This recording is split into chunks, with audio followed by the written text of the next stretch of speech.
Selamat siang, dengan kami kelompok 11, kami akan melakukan presentasi untuk mata kuliah Deep Learning dengan topik analisis faktor pengaruh konten, promosi, dan rating terhadap keputusan pembelian online. Studi kasus menggunakan regresi linear berganda dan path analysis. Anggota kelompok kami terdiri dari saya, Jupita Kusuma, Mas Andre Renaldi Yusikoy, Mbak Yumi Arna, Mas Yudi Aminda Mais, dan Mas Ilham Hermawan. Untuk materi presentasi, pertama kita punya latar belakang, lalu tujuan, metodologi, hasil dan pembahasan, dan kesimpulan. Latar belakang, transformasi digital yang dipicu oleh perkembangan teknologi dan didorong oleh pandemi COVID-19 telah mengubah perilaku konsumen dalam berbelanja dari tradisional ke online. Dalam persaingan yang semakin ketat di sektor e-commerce, faktor-faktor seperti kualitas layanan digital, konten, promosi, dan reputasi toko menjadi sangat krusial dalam menentukan keberhasilan suatu platform. Fenomena peralihan konsumen dari satu platform ke platform lain, seperti dari Shopee ke Tokopedia, menimbulkan pertanyaan mengenai faktor-faktor yang mendasari keputusan pembelian konsumen. Tujuan dari penelitian ini adalah untuk menganalisis pengaruh kualitas konten, jumlah pengikut atau followers, dan rating toko terhadap keputusan pembelian di platform e-commerce.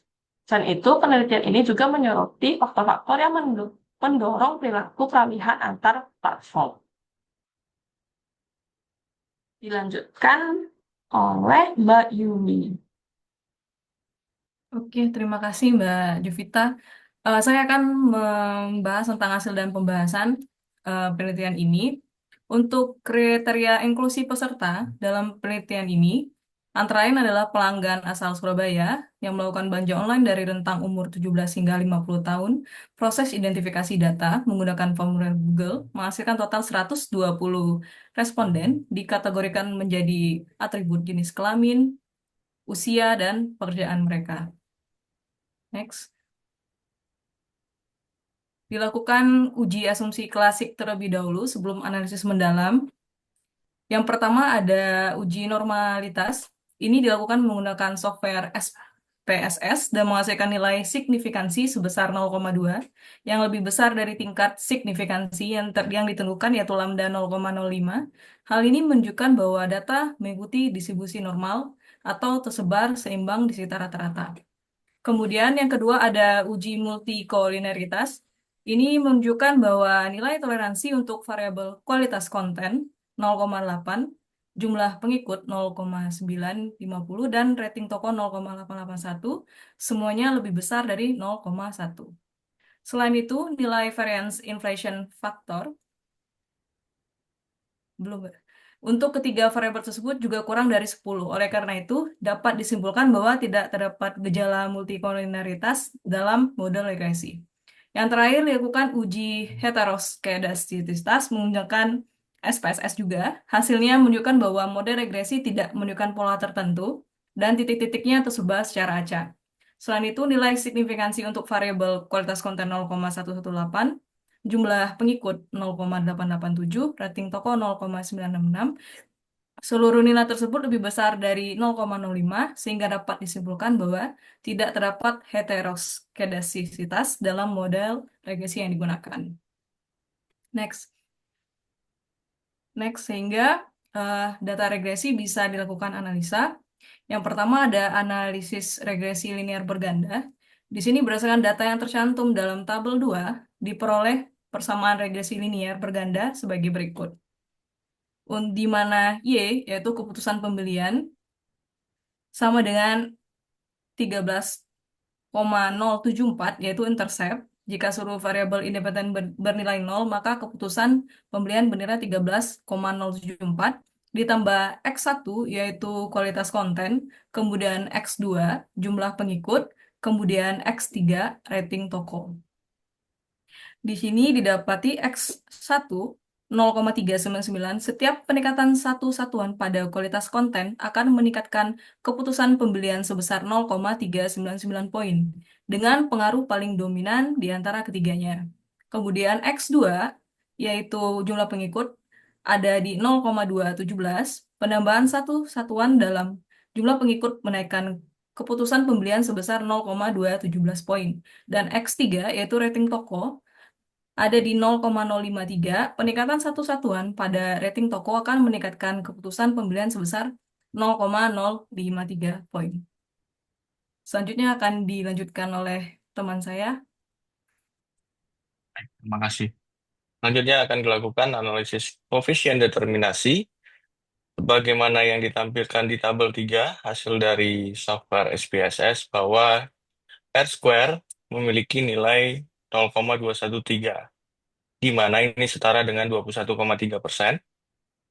Temuan ini menunjukkan bahwa variabel kualitas konten, jumlah pengikut, dan rating toko memiliki dampak signifikan sebesar 0,213 atau 21,3% pada keputusan pembelian konsumen di platform e-commerce. Sebenarnya masih ada sisa 78,7% variabel yang belum kami jelajahi yang berpotensi menjelaskan fenomena yang sedang kami teliti. Nah, jika kita melakukan uji signifikansi sebagaimana yang ditampilkan pada tabel 4, hasil dari SPSS menunjukkan bahwa ketiga variabel yang kita uji dari kualitas konten, jumlah pengikut, rating toko, ini semua menunjukkan bahwa semua variabel ini signifikan karena nilainya kurang dari 0,05, sehingga seluruh variabel ini diasumsikan berpengaruh secara parsial dan signifikan terhadap keputusan pembelian. Selanjutnya akan disampaikan oleh teman saya, Mas Ilham. Silakan. Baik, terima kasih untuk sebelumnya pembahasannya, yaitu dilanjutkan dengan kesimpulan regresi. Yang pertama adalah kualitas konten X1 memberikan pengaruh paling signifikan terhadap keputusan pembelian. Koefisien 0,399, yaitu ada koefisien yang signifikasi 0,000. Semakin baik kualitas konten, semakin besar kecenderungan konsumen untuk membeli. Yang kedua adalah jumlah pengikut X2, juga berpengaruh secara signifikan. Koefisien 0,217, signifikasinya 0,042, menunjukkan bahwa kredibilitas akun yang dilihat dari jumlah pengikut berdampak pada keputusan pembelian. Kesimpulan ketiga, rating toko. X3, meski kontribusi paling kecil koefisien 0,053, variabel ini tetap menunjukkan pengaruh signifikan, signifikasinya 0,0033. Regresi sekuler sebesar 0,213.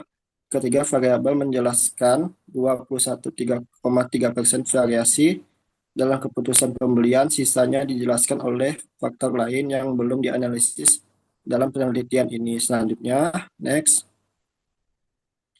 Kesimpulannya yaitu kualitas konten, jumlah pengikut, dan rating toko berpengaruh secara parsial maupun simultan terhadap keputusan pembelian di platform e-commerce. Sarannya, memperbaiki kualitas konten digital yang ditampilkan, meningkatkan kredibilitas akun melalui pertumbuhan jumlah pengikut. Yang ketiga, mendorong pelanggan untuk memberikan rating dan ulasan positif. Baik, sudah. Next.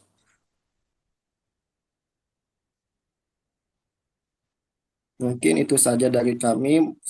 Saya alihkan kepada Mbak Jovita. Baik, sekian presentasi dari kami. Apabila ada kesalahan pengucapan atau pembahasan, kami minta maaf. Terima kasih untuk waktu dan perhatiannya. Have a nice day. Thank you all.